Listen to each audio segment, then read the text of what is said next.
Et salut les gars, nouvelle vidéo. Alors aujourd'hui, podcast un petit peu spécial parce qu'on est quatre. On est avec monsieur Daniel Voirin et Mickaël Lebout. Donc, plus la peine de les présenter. Ils ont fait leur preuve depuis un long moment.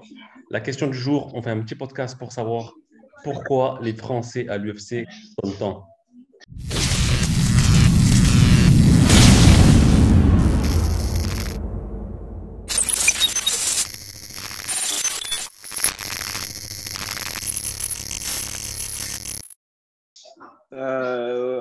Déjà, il faut regarder plus globalement parce que j'aurais presque envie de te dire que tout le monde ne cartonne pas. On a des Français qui s'illustrent bien et on a trois Français notamment qui performent de fou. On a Manon Fiorot, Mhm. on a Cyril Gann, évidemment, et on a Nassour. Nassourdine Qui Imavov. va- Ouais, voilà, c'est les trois qui sont dans le top 15. Ensuite, derrière, on a Fares, qui a un beau palmarès pour l'instant parce qu'en plus, il évolue dans une caté difficile. On a Benoît qui a fait des débuts difficiles. Et après, on a Zara et Alan Bodo pour qui le bilan est plus que négatif. Donc, tu vois, moi, je dirais pas que les Français cartonnent tant, je dirais juste que on a envoyé nos meilleurs Français et dans nos meilleurs Français qui sont à l'UFC, certains cartonnent et certains ont du mal à trouver leur rythme. Et je pense notamment à Alan et comment dirais-je, à Zara, parce que pour le coup, ils ont eu plusieurs combats. Donc, on peut vraiment se faire une idée. Et ensuite, il y a aussi une autre chose, c'est qu'il y a des catégories dans lesquelles on est représenté, c'est des catégories qui ne sont pas hyper disputées. C'est-à-dire que je parle chez les poids lourds et chez les féminines, ce ne sont pas des catégories comme chez les 77 kilos ou 70 kilos où il y a beaucoup de combattants, ou même chez les 84, on voit avec Nassau, là, le top 15 va être très difficile pour lui maintenant. Mhm. Ouais. Moi, franchement, moi, je dirais que c'est que déjà, j'espère que tous les Français vont cartonner dans le futur. Mais moi, je pense surtout, c'est vraiment le début d'une nouvelle ère là, parce qu'il y a beaucoup de Français et ça, on peut pas s'en cacher. Et je pense qu'avec le travail que tous les grands coachs font et toutes les teams de management font en France aujourd'hui, je pense qu'en tout cas, on peut espérer un bon parcours pour nos Français. Et d'ailleurs, ben là, on peut parler du plus récent, c'est Nassourdine qui a gagné son combat et qui est d'ailleurs passé 12e au classement de sa KT. Et franchement, ça, c'est un plus pour la France et c'est un plus pour lui. Toi, t'as pensé quoi du combat, Daniel, du combat de Nassourdine? Je l'ai pas vu, donc j'en pense rien du tout en fait parce que je l'ai pas vu. J'ai vu qu'il a pris un gars qui était assez fort, mais quand même Mm. qui venait de deux défaites. Donc c'est-à-dire que le gars psychologiquement déjà il venait de deux défaites, donc c'est assez dur d'entamer un combat. Et moi je rejoins Michael sur ce qu'il a dit, c'est-à-dire que c'est vrai qu'il y a des catégories où les Français cartonnent, du moins à l'UFC je parle, hein, parce qu'il y a d'autres shows aussi où les Français quand même, il s'illustre. Mais c'est vrai que c'est la catégorie poids lourd, où il n'y a pas grand monde. Et ceci, la catégorie féminine, où non plus, voilà, c'est pareil, il y a pas grand monde. Et en fait, en France, on n'a pas un gros volume de combattants à l'UFC, contrairement à d'autres nations comme par exemple le Brésil, où ils ont énormément de combattants à l'UFC, et ou les États-Unis, il y a quoi d'autre comme pays qui ont pas mal de combattants, bah, les Russes, je Mais, pense que les mais toi, Polonais tu un peu penses plus que les que, Français. mais, Donc, mais toi, tu ce que je veux penses dire que, par là, dans le volume de combattants, par exemple du Brésil, il y a tellement de monde que c'est sûr qu'il y en a qui perdent plus que d'autres. Nous, on n'a pas encore assez de volume de combattants à l'UFC pour pouvoir vraiment exceller au plus haut niveau, quoi. Après, moi, si je peux me permettre, je pense que c'est aussi parce que euh, la grosse vague de MMA en France, c'est récent. Tu vois, avant tu avais seulement les spécialistes du MMA qui faisaient du MMA. C'est pas comme maintenant où tu peux partir de zéro, construire une carrière et aller faire du MMA. Je sais pas si vous êtes d'accord avec moi avec ça, mais je pense que ça va arriver avec le temps.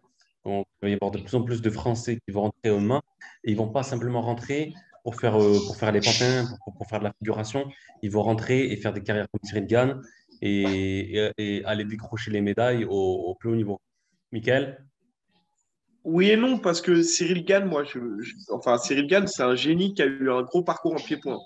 Donc déjà, la nouvelle génération de combattants, elle va arriver sur le MMA. C'est-à-dire que c'est des gars qui vont s'entraîner en MMA depuis le plus jeune âge. Et par exemple, si tu prends l'effet Cyril Gane, avec tout le respect que je lui dois, je pense qu'avec ses qualités techniques, il n'aurait jamais pu faire ce qu'il a fait chez les 70, 66 ou 77 kilos. C'est-à-dire que le niveau technique et le panel technique qu'on demande aux combattants de 70, 77, 84 est supérieur au panel technique qu'on demande chez les poids lourds. Et donc, les transitions sont plus difficiles. Donc, effectivement, je te rejoins en disant que oui, les combattants qui vont arriver aujourd'hui, c'est des combattants qui vont être issus du MMA et qui vont avoir commencé par le MMA, à l'image d'un Saladin Parnasse qui sait tout faire.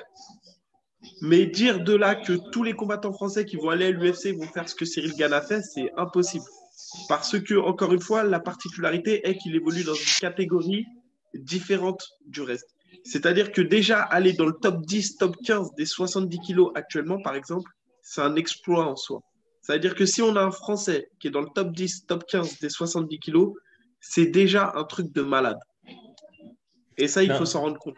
Moi, ce que je veux dire par là, c'est qu'aujourd'hui, si tu regardes dans n'importe quelle catégorie, dans le top 15, on va toujours voir des Américains, des Brésiliens, des Russes et des Français, c'est très rare. Et en fait, moi, ce que je voulais dire juste avant ton intervention, c'est qu'on va de plus en plus voir des Français dans les top 15 parce qu'il va y avoir de plus en plus de volume de Français. Donc, je pense que plus il y aura du volume, plus l'entonnoir il va se rétrécir et on va voir des mecs de top qualité dans le MMA français, tout simplement. Bah oui, parce que là, il n'y a pas assez il y a pas assez de combattants à l'UFC. Je crois qu'il y a combien? 7 combattants à l'UFC. Quand tu vois que, par exemple, je te dis, les Brésiliens, les Américains, bon, les Américains, c'est énorme, mais même les Brésiliens, ils ont tellement de Brésiliens que même ils en prennent presque plus. Je crois qu'il y a plus de 100 combattants brésiliens à l'UFC, je crois. Donc, c'est vrai qu'avec, c'est normal. Même au niveau des champions, il y a plus de champions. Je pense que, bon, maintenant, je ne sais plus trop, mais à un moment, il y a énormément de champions américains. C'est normal, il y avait plus de 70% de combattants américains. Et je rejoins ce que dit Michael sur les poids lourds, c'est vrai. Et je peux même rajouter une chose, c'est que les poids lourds de maintenant, la catégorie poids lourd, elle est complètement vide, il n'y a rien. Moi, à mon époque, j'avais un poids lourd à l'UFC qui s'appelait Dave Herman. Lui, ils ont brisé sa carrière. Il a pris tous les gars les plus durs. Hein. Il s'est tapé Roy Nelson, Gabriel Lapon, Stephen Struff, Minotaur. On avait fait le Comet Event au Brésil. Il s'est tapé que des durs. Et on voit que maintenant, voilà, quoi, la catégorie poids lourd, voilà, quoi, c'est vrai que c'est pas comparable avec les petites catés. Bon, poids lourd, il se passe pas grand-chose. Hein. C'est vrai que la catégorie des 70-77, elle est terrible, quoi. C'est hyper compliqué. Vas-y, Et, Gabriel. ouais, moi, je voulais dire, et vous, en tant que on va dire, fan de MMA et aussi en tant que passionné, j'ai envie de dire passionné, et même vous travaillez quand même dedans, parce que Acteur. Daniel, on rappelle, acteur, oui, acteur, parce que Daniel, mon rappel, head coach donc, de Venom Training Camp, Michael, ton ancien C'est combattant. fini. Hein. Non, je suis fini, plus ouais, coach au Venom Training Camp. Ouais. D'ailleurs, j'avais entendu ça sur les réseaux sociaux, j'ai vu des commentaires. Je voulais justement qu'on en parle, mais on en parlera du coup. Mais ce que je voulais dire surtout, c'est vous, quel Français vous voyez prochainement signer ou entrer à l'UFC? En tout cas, le plus proche de l'UFC, selon vous, c'est qui en ce moment? Toute catégorie. Saladin, moi je pense que voilà, Saladin Parnasse, il est fort. En hein. vrai, Moi je pense Saladin, qu'il. Ouais. c'est ça. Saladin Parnasse, en clair, il a le niveau pour aller à l'UFC. Lui, c'est carrément le genre de personne qui peut décider à quel moment il va aller à l'UFC. Donc déjà, on est dans un autre level. Il y a des mecs comme moi à qui on a proposé l'UFC et en gros, j'ai saisi l'opportunité parce que je me suis dit, on ne sait jamais, ça ne pourra peut-être ne pas se reproduire. Mais lui, il est tellement dans une autre sphère qu'il se permet de dire, attendez, j'arrive après. Donc déjà, voilà, on a des combattants comme ça, mais ils sont très rares. En France, pour l'instant, si tu regardes les catégories, poids par poids, il n'y en a pas 1000. L'une des meilleures catégories françaises où il y a le plus de combattants français qui sont meilleurs actuellement, c'est les 66 kilos. À 66 kilos, on a vraiment un nombre de combattants français qui est extrêmement bon. Après, quand tu regardes bien sur certaines catégories, on est dans la traversée du désert. À 77 kilos, moi, j'ai 3 prénoms qui me reviennent. Il y a Benoît Saint-Denis qui a signé là-bas. On a Abdoul. Puis qui va combattre en 70. Hein, parce que, voilà, il va exactement. On a Abdoul Abdouragimov. Voilà. Et on a David Beer qui a, pareil, on ne le sait pas, mais sur son combat au Cage Warrior, c'était censé être le combat qui l'emmenait à l'UFC. Bon, il a échoué, mais Voilà. Ensuite, quand tu regardes chez les 84 kilos, je suis désolé, mais la KT, elle est ultra vide. Actuellement, Ouais, il n'y a elle pas est grand vide. monde. Ouais, il n'y a pas grand monde. Tu regardes à moins de 93, le seul combattant actuellement qu'on peut regarder pour aller à l'UFC, c'est Omar Sy Ouais, ouais. qui combat Exactement. au KSW, mais il est encore Mm. un peu jeune. Ce que je veux dire, c'est que dans les catégories, quand on regarde les catégories, il y a pas, ça se bouscule pas non plus. Hein. Faut pas se mentir. Hein. On dit qu'on veut avoir du volume, mais à 70, on a Amin Fierce, mais qui a perdu récemment au Brave. À 61 kilos, on a des gars qui arrivent qui sont pas mal. Je pense à Mousse, Ouais, qui est Mustafa encore Aida. jeune, ouais, qui doit apprendre son métier. On a Mokhtar Belkacem qui est pas mal. Mais ça fait longtemps qu'il n'a pas combattu, Mokhtar. Exactement. Mais ce que je veux dire, c'est que quand on regarde catégorie par catégorie, à un moment donné, on relativise. On a Taylor Lapillus, effectivement, qui a la capacité pour aller combattre, mais il Moi, n'y il a y pas non a. plus, il y a pas Moi, non plus ouais. 1000 prénoms hein, qui sont capables Mm. d'aller à l'UFC. Faut arrêter de croire que Moi, c'est pas il donné y à a un tout le monde. Français. Moi, il y a un Français que j'aime beaucoup en 66 kilos, c'est Fabakary Diatta. Je trouve, franchement, il a un gros potentiel, lui. Mais là, il est au Il Bellator, a, là. il a un gros potentiel. Maintenant, regarde, en 66 kilos, on a Saladin Parnasse, on a William Gomis, on a Alioune Naï, on Aïe, aïe. a Morgan Charrière. Alioune, il est solide. Alioune, il est vraiment Ah solide. ouais, non mais C'est vrai qu'Alioune, Alioune, ouais. pour Ouais, moi, Alioune, c'est le plus près de tous. ouais, Derrière ouais, Saladin, c'est le plus ouais, près ouais, de c'est tous vrai. pour aller à l'UFC. Hein. Ouais, ouais, Et ouais. on n'en Franchement, parle il est pas vraiment beaucoup. costaud. Mais Ouais. Alioune, pour moi, c'est le plus. Ce que je veux dire, à 66 kilos, c'est vraiment la KT où on a le plus de combattants qui performent. On a Georges Sassou qui a fait son retour à 66 kilos au Bellator, qui a Mm. perdu à la décision partagée. Mhm. Un gros combat, d'ailleurs. Voilà. Mais ce que je veux dire, c'est que 66, on a 70 aussi où Amin Fierce a fait de belles choses et c'est dommage parce que ça l'a coupé dans son élan. Mais sinon, j'aurais pensé. Mais on a déjà deux combattants à l'UFC à 70. On a Fares et Benoît Saint-Denis. Tu vois, à un moment donné, on va pas pouvoir en mettre 5 là. Mm. Bah, Il est. excuse-moi, d'ailleurs, j'ai un peu l'impression qu'aujourd'hui, même si on a des Français dans la même catégorie qui sont tous les deux d'excellents combattants, l'UFC ne choisira pas les deux. Ils vont toujours en choisir Si, qu'un seul sur les deux. non. D'ailleurs, lors d'un précédent podcast que j'avais fait avec Lopez, il m'avait raconté une anecdote sur toi, Michael et Karl Amoussou, que l'UFC hésitait sur vous deux. Effectivement, c'est toi qui as été pris, mais ils n'ont pas pris vous deux. Ouais, mais alors, il y a une différence entre choisir un combattant à un moment donné et choisir deux combattants au même moment.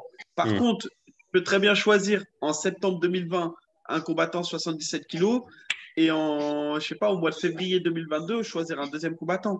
Par contre, c'est sûr, au mois de septembre, tu vas pas prendre deux combattants de la même caté du même pays. Ça, c'est logique. C'est logique. Après, l'UFC, c'est beaucoup d'opportunités. Hein. Moi, j'ai signé sur un short notice. Hein. Mais il y en a Euh, plein, en fait. Hein. Il y en a plein mais qui ouais, signent sur des short notice. Je peux t'en citer comme Pedro Munoz, qui était champion, là, qui combat à l'UFC encore, là, qui a combattu. Il y a un des combats qui a combattu José Aldo, c'est pareil. Il est rentré sur Mm. short notice. Il y a plein de gars de la Black House qui sont rentrés sur short notice. Mehdi Bagdad est rentré sur short notice. En fait, c'est les opportunités. Il faut toujours être prêt.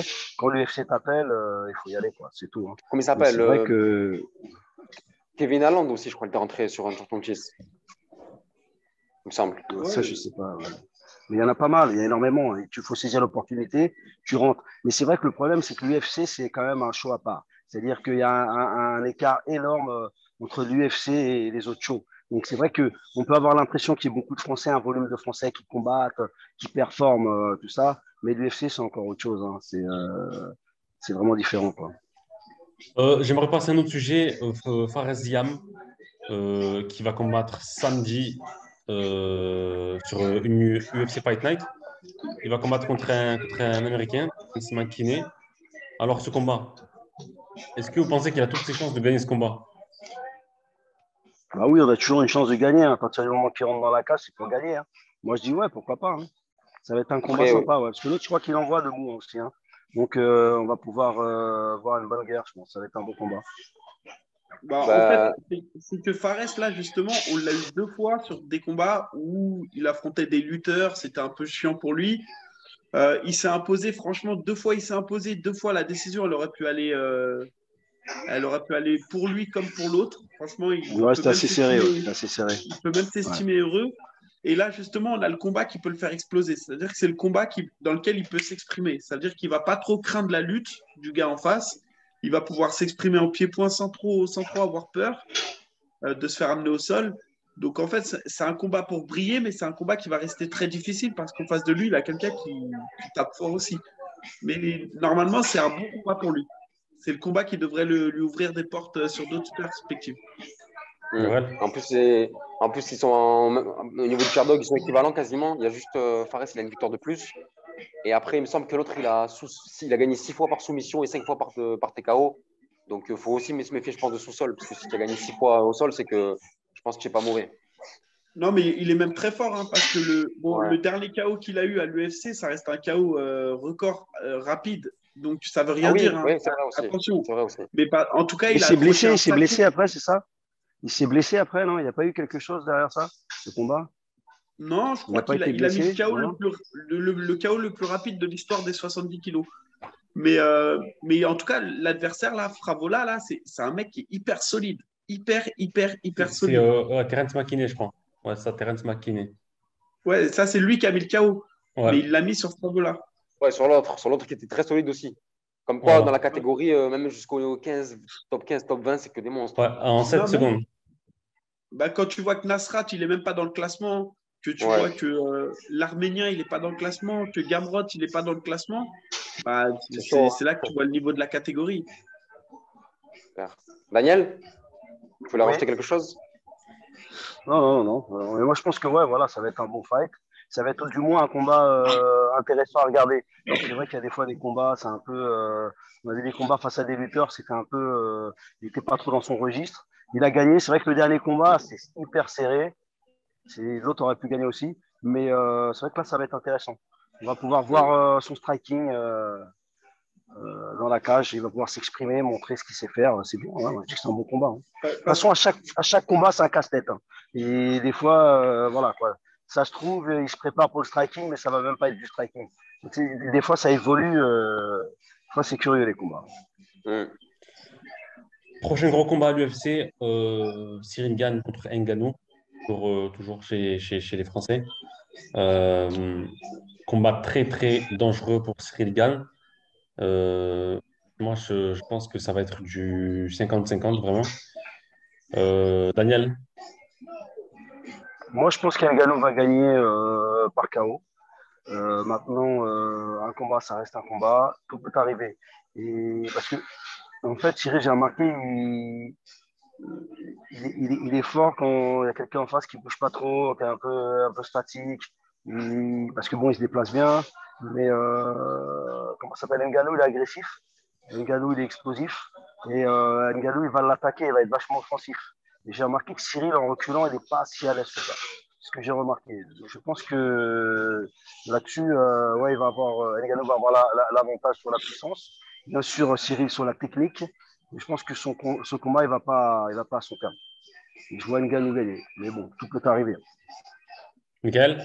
D'accord. Bah, moi, je me suis exprimé longuement sur ce sujet. Toi, tu dis 50-50 et moi, je vois 90-10. Limite, je vois Ngannou vainqueur par KO, TKO. Et pour plusieurs. Déjà, la première raison, c'est que je vois personne battre Ngannou sans lutte. C'est-à-dire que si en face, tu mets pas un lutteur, je vois personne pouvoir faire douter Ngannou. Parce que Ngannou, c'est quelqu'un qui avance et qui, dans le meilleur des cas, prend le centre. Ça veut dire qu'il arrête d'avancer. Mais il recule jamais, Ngannou. Et on a un Cyril Gane, lui, qui aime bien mettre la pression et qui aime pas absorber. Il déteste absorber. Et le problème de Cyril, c'est que si il arrête de se déplacer et qu'il commence à débiter face à Ngannou, à un moment donné, Ngannou touchera. Et on l'a vu, dans tous ses combats, Cyril Gane s'est fait toucher. Mais il s'est fait toucher face à Volkov, il s'est fait toucher face à Dos Santos, il se fait toucher. Le problème, c'est que Ngannou, on le sait, quand il touche, il couche. Maintenant, après, il y a des choses qu'on ne peut pas maîtriser, c'est l'aspect psychologique, c'est comment Ngannou va arriver dans le combat et tout, c'est des choses qu'on ne maîtrise pas. Mais en tout cas, statistiquement, sur ce que je vois des deux combattants, moi, franchement, je pense que Ngannou va gagner. Après, sur le papier, on a quand même vu que Gane, contre son combat contre Volkov, il sait prendre des coups. Ouais, Et mais bon, Mais, C'est prendre des coups. mais Volkov, Volkov, moi, je vais dire honnêtement, Volkov, il s'entraînait avec nous à la Black House à l'époque. C'est-à-dire qu'il ne faisait pas partie de la Black House, mais il venait faire ses camps à la Black House. À l'époque, il avait rencontré Cheikh Congo au Bellator. Cheikh Congo, il l'a mis au sol, il l'a plié. Moi, j'ai jamais trouvé spectaculaire, hein. Je sais pas ce que vous avez trouvé avec Volkov, mais j'ai jamais trouvé quelqu'un qui frappait fort. Je le trouve un peu lent. Je le trouve un peu, je sais pas, il est pas bien sur ses appuis. C'est pas Ngannou, quoi. Ngannou, c'est autre chose. ouais. Non, c'est ça, c'est un bon incomparable. kicker quand même. Non, mais il est super. Ouais, c'est ça. C'est quelqu'un qui, comme on l'a dit chez les poids lourds, de toute manière, quand tu vois que Overeem, il était encore là dans les poids lourds, dans le top 10, c'est qu'il y a un vrai problème. C'est pas méchant. Mais Overeem n'aurait pas sa place techniquement dans n'importe quel classement des catégories de poids dans les dixièmes. Volkov, on a vu son dernier combat face aux Russes. Ouais, franchement, c'était pas un combat Ouais, ouf. c'était pas ouf. Ben, ça vaut pas le numéro 3 de la KT. Je suis désolé. Bien Hier, sûr, quand ouais. on a regardé le combat entre Holloway et, Ouais, et Rodriguez. et Rodriguez, purée, ça, c'était un combat du numéro 1 contre le numéro 2. Là c'est ça une veut dire dinguerie. quelque chose. Mm. Ce que je veux dire, c'est quand on a eu Gaethje contre Chandler, c'était un combat, encore une fois, le numéro 1 contre le numéro 4. Ouais, c'est des guerres, quoi. C'est des guerres. C'est des guerres. Là, je suis désolé, Volkov qui est numéro 3, tu le vois combattre, tu te dis, bah ouais, bon. Bof, quoi, ouais. Ouais. Donc, en Ouais, gros, je vais te dire un truc. Honnêtement, déjà, pour la catégorie poids lourd, c'est devenu du K1. Déjà, ça ressemble à du K1. Et en plus, pas un K1 de super niveau. Je te dis, les deux vraiment c'est Gann vraiment qui sort du lot avec Ngannou. Il y en a un autre, là, je crois que c'est un Il y a Canadien, Miocic. je ne me rappelle plus trop son nom. Ouais, Ouais, voilà, mais je veux dire, ouais, mais je veux dire par là, c'est que voilà, quoi. Je veux dire, Volkov, moi, j'ai jamais trouvé, donc jamais impressionné, quoi.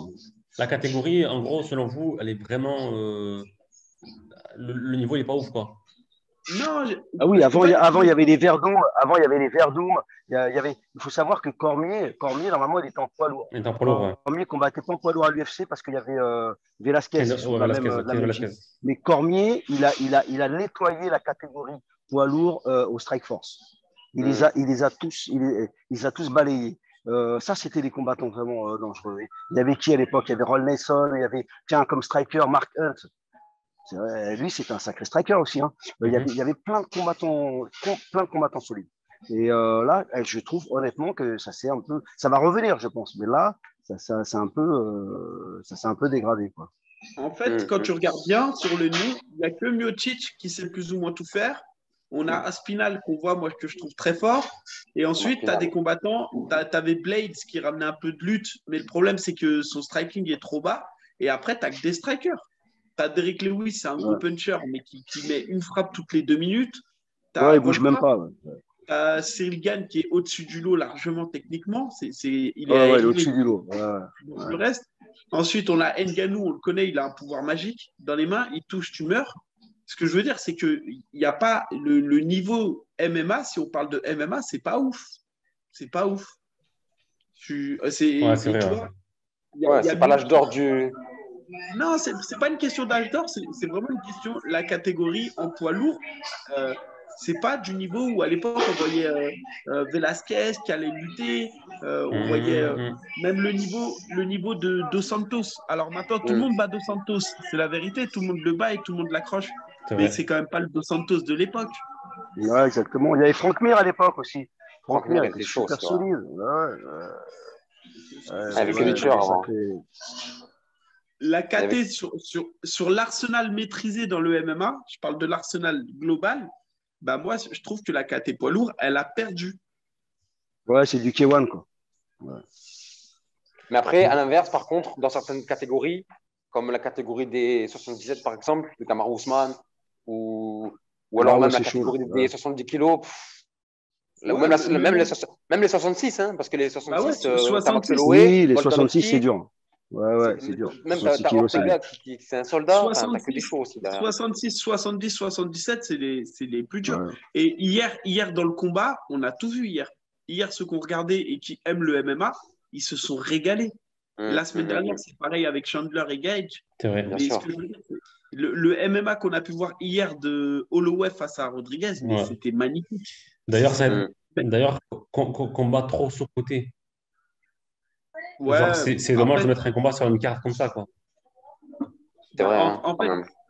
je pense que c'est lié au fait qu'il y a eu des grosses UFC numérotées et que, il faut qu'ils fassent combattre les autres. Mais c'est vrai que bon, ils auraient mérité une meilleure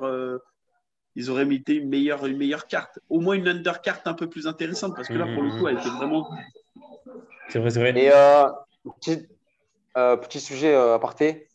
J'aimerais qu'on parle 2 minutes de Chimaev, de Khamzat Chimaev. Franchement, ce qu'il est en train de faire, c'est dingue, hein. Est-ce que vous le voyez est-ce que vraiment vous le voyez genre à 2-3 combats de la ceinture? Ouais, moi, oui. Mais tu le penses, tu Ouais, penses elle est vraiment qu'il solide. Elle qu'il est peut prendre la solide. ceinture maintenant? Tu penses qu'il peut prendre la ceinture maintenant? Bah, en fait, mais je l'ai jamais vu en difficulté, donc ouais, j'ai envie de te dire oui. En fait, j'ai même pas envie de mettre de réserve parce qu'il m'impressionne à chaque fois. Tu vois, moi, j'aime pas C'est les vrai gens que le qui dernier parlent beaucoup. combat, c'était impressionnant. Je pensais pas qu'il allait. Je pensais Ouais. honnêtement que le Chinois allait le compliquer un petit peu, mais là, franchement, c'était à sens unique le combat. En Parce plus, que il se permet de lever le gars, parler, c'est incroyable. ceux qui connaissent pas le chinois, ils peuvent penser que c'était un combat facile. Mais le Ah non, chinois, il est super dur le Ouais, il est Chinois. c'est énervé. un bordel, hein. C'est Ouais, un le chinois, c'est un bordel, hein. bordel, ouais, Super dur. comme tu dis. Mais après, moi, j'ai hâte de voir ce qu'il va prendre maintenant. Bref, c'était un petit D'ailleurs, sujet le d'aparté. chinois, pour donner une idée, le chinois, il a mis KO le mec et c'est le seul, hein. C'est le seul qui a battu. Ouais, de Benoît. Le mec qui a battu Benoît Saint-Denis. Élysée Ah Dos oui, Santos. Ouais, Eliseo. mais le KO, moi je l'ai regardé, il n'était pas vraiment KO. En fait, ils l'ont Ouais. arrêté, mais voilà, il était dans le combat encore. Mais c'est vrai que non, il était super solide, le Chinois. Je pensais honnêtement qu'il allait même peut-être KOter Shimaev. Et là, franchement, j'ai vu, il a carrément annulé son jeu. Rapidement. Donc, Après, faut voir. c'est vrai que les 77, c'est une catégorie de malade mental, hein. Il n'y a que des tueurs. Bah, on Ouais, en bah, parlait juste avant, hein, c'est chaud, hein. ouais, il y a du monde, quoi. Il n'y Bah, a pour que moi, des la tueurs. KT la plus dure, ça reste 70 kilos pour moi. La plus dure des Mm. plus dures, c'est 70 pour moi. Et du coup, est-ce que du coup, chez les 70, toi, tu penses que Islam, c'est le futur champion incontesté ou pas? Je pense qu'il sera champion un Ouais. jour, mais je suis pas sûr que il échoue pas face à un Poirier. Je suis pas sûr Ah, que. Poirier, ouais. Poirier, il est trop chaud. Et même Oliveira, attention, hein. Même Mm. Oliveira, faut faire Ah, moi, j'aime attention. bien Oliveira. Mais une chose que vous savez peut-être pas, Mehdi Bagdad, son premier combat de MMA, c'était contre Oliveira, j'étais avec lui, c'était à Sao Paulo. Je n'oublierai jamais. Et ce petit jeune, il avait déjà 3 combats. Il avait fait un tournoi, Charles d'Oliveira, là, du Bronx, il avait fait un tournoi dans une catégorie au-dessus où il avait fait 3 combats en une nuit. Il avait éclaté les 3 gars. Et quand Mm. il a pris Mehdi, il l'a pris juste derrière. J'ai dit, ça va être chaud, quoi, le combat. On a été prévenu au dernier moment, hein. C'était Minotaur qui les avait mis sur le plan. Et en fait, c'était un sale plan.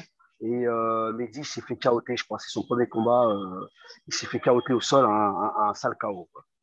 Et en plus, tu le vois, Oliveira, il est tout. Tu sais, je sais pas, il ressemble à rien, quoi. Mais il est Mm. vraiment très solide, celui-là. Ah oui, c'est une machine, ce Il est mec-là. complet, quoi. Il est complet, ouais. Il est fort debout, sol, lutte. Après, oui, oui. Moi, j'aime bien, moi. Après, comme on a dit, la catégorie 70, c'est aussi une catégorie de malade mental. D'ailleurs, pour revenir sur le thème principal des Français, en France, on a Mansour Barnaoui. Ça, moi, je pense que si Mansour il rentrerait à l'UFC, je pense qu'il pourrait faire beaucoup de dégâts. Mais après, comme on le sait tous, Mansour, c'est un gros point d'interrogation. On ne sait pas trop ce qu'il en est de carrière, s'il va revenir, s'il ne va pas revenir. Mais en tout cas, je sais qu'il a toutes ses chances dans cette catégorie-là. Bah, il Ouais, il est avait très ses chances. solide, hein. Ouais, Il est solide. ouais, il est solide. En Il est tout vraiment cas, solide, hein. clairement, il a le niveau Il a pour le faire niveau. Ouais, il a le niveau. des combats à Ouais. 70. Mais après, Mais on sait pas du tout où il en est actuellement. c'est ça. Ça fait C'est quoi, ça. Le 2 ans truc, qu'il c'est n'a pas que combattu, c'est ça? Ça fait longtemps qu'il n'a pas combattu, hein. même plus Deux que ans, deux moi, ans, je je pense. pense, hein. Ouais. Même plus que 2 ans, je pense, hein. Après Est-ce que pour Mansour, vous. attends, excuse-moi. Vas-y, Guillaume, vas-y. Après Mansour, il tourne dans une toute petite salle.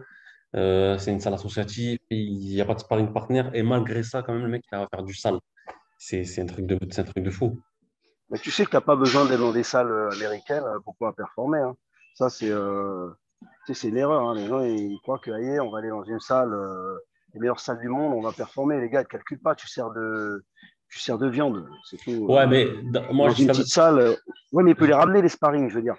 Même si c'est une voilà. salle municipale, Avec les réseaux qu'il a, il ramène les sparring et il fait des entraînements de qualité, il n'y a pas de problème. Ouais, moi, La c'est vrai. preuve, en plus, il performe. Hein. Il a gagné un tournoi de folie là en Corée. Ça prouve que ça va là, ça va. Hein. Gabriel, Bah non, mais ouais, mais après, moi, ce qui me fait peur, en fait, c'est plus le fait qu'il soit inactif depuis très longtemps, tu vois. Ah Parce oui, ça c'est autre que en chose. général, ben, même je regardais par exemple, tiens, ben, petit aparté, tu vois, je regardais, je sais plus qui c'est qui disait ça, mais Rodriguez hier soir, par exemple, hier, lui, ça faisait, je crois, ça faisait 1 an ou 2 ans, il n'avait pas combattu, non? Un truc comme ça. Et les mecs, ils disaient, mais en fait, s'il avait recombattu récemment, peut-être qu'il aurait même gagné contre Max Holloway. Et pour revenir à Mansour, ben, c'est pareil. Le problème, c'est que quand tu combats pas pendant 2, 3 ans, voilà, il faut se remettre dans le bain, quoi. Donc j'espère qu'il va Ouais. revenir, en tout cas. Après, lui, c'est qu'on ne sait pas du tout l'état de forme dans lequel il est. Il a toujours été irréprochable. Mais après, bon, comme je dis, attention, hein, l'UFC à 70 kilos, quand tu vois les monstres qu'il y a là-bas, faut pas non plus. Il y a la réalité du. Quand on sait qu'il a perdu contre Gamrot, bon, on sait qu'il avait battu Islam à l'époque, mais enfin, qu'il a battu, que la décision était très contestée. Il s'était incliné aussi face à Kevin Lee. Mhm. Euh, c'est ça, hein, le niveau UFC top 15. Attention, hein, Ouais, c'est dur. C'est dur. Ouais, c'est dur. Ouais, c'est vrai que ouais, c'est l'épreuve. Hein. C'est l'épreuve l'UFC parce que même les bas de tableau, des fois, c'est compliqué. Hein. On a vu Tom Duquesnoy qui a signé à l'UFC à l'époque. Bah, ça a été dur. Hein. Tous les combats qu'il a fait. Pourtant, il a pris des gars. Moi, je me rappelle son dernier combat. C'était un jeune qui avait été champion du RFA, je crois, à l'époque. Qui était Mhm. d'un niveau moyen. Hein. Et ça a été très compliqué. Il gagne son combat au point, mais tout juste. Les gars qui arrivent à l'UFC, généralement, ils sont prêts. Hein. Donc, ils sont prêts et ils ont de l'activité surtout. ouais. Mhm. Mais c'est clair. Ouais. ouais, je pense que Guillaume, il voulait bientôt finir, mais moi, je voulais juste revenir sur vraiment un dernier combattant.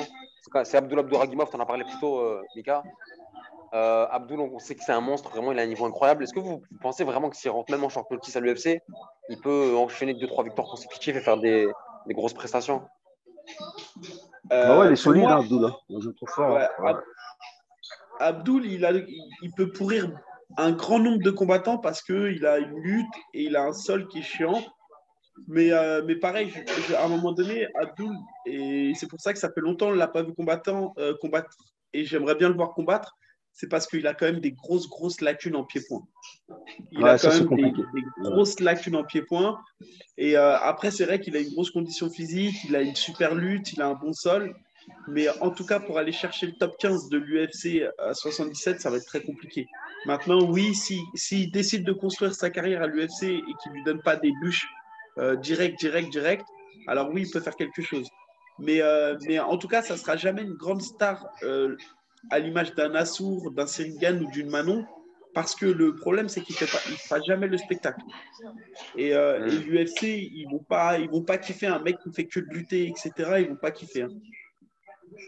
Ouais, puis en plus, quand tu commences à monter le niveau, les gars, ils sont complets. Hein. C'est-à-dire qu'au début, il peut faire la différence, c'est vrai, sur quelques combats.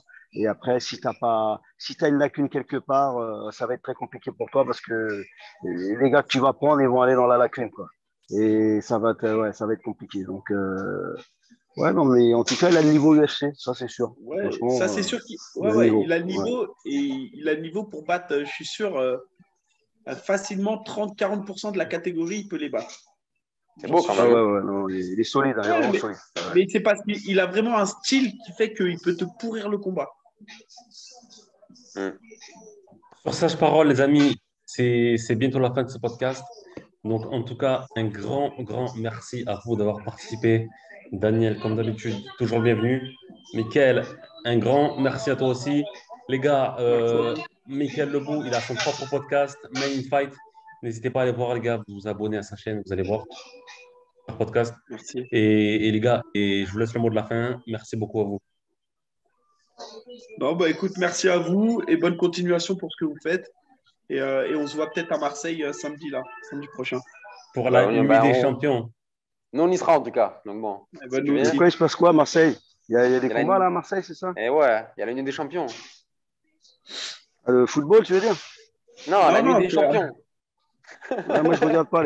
Moi, les gars, je suis un peu déconnecté avec le MMA, je veux dire honnêtement. Moi, je rentre chez moi, je regarde plus le MMA. Hein. Sinon, tu deviens fou. Eh ouais, toi, À un moment, il faut tu se vis le déconnecter. MMA. Ah bah ouais. Voilà, C'est la bon, nuit, Mais c'est il y a attends, 20 ans déjà. Daniel, dis-moi. Ouais. euh, Oui. est-ce qu'on peut en parler? Qu'est-ce qui s'est passé avec Venom? Attends, il reste une Venom, c'est minute. terminé. Venom, Terminé? c'est terminé. Ça va être un autre nom maintenant. Vous voulez que je vous révèle le nom ou pas? Ah bah Tu c'est sais une quoi? exclue, Attends, vas-y. attends, Hein. attends, tu sais quoi? On fait une prochaine vidéo et tu nous le dis dans la prochaine vidéo. Bon. Ah, dommage, ouais, comme vous voulez, les gars. C'est plus Venom maintenant. Les gars, si vous voulez tout savoir, rendez-vous dans le prochain podcast. Il va falloir Oh, payer. Hein. vas-y, les gars, moi, je vous dis bonne soirée, en tout cas, les gars. Ciao, Allez, ciao. Merci Merci, les ciao. gars. Michael. Au revoir, merci Merci à les tout le gars. monde. Allez, à plus. Ciao.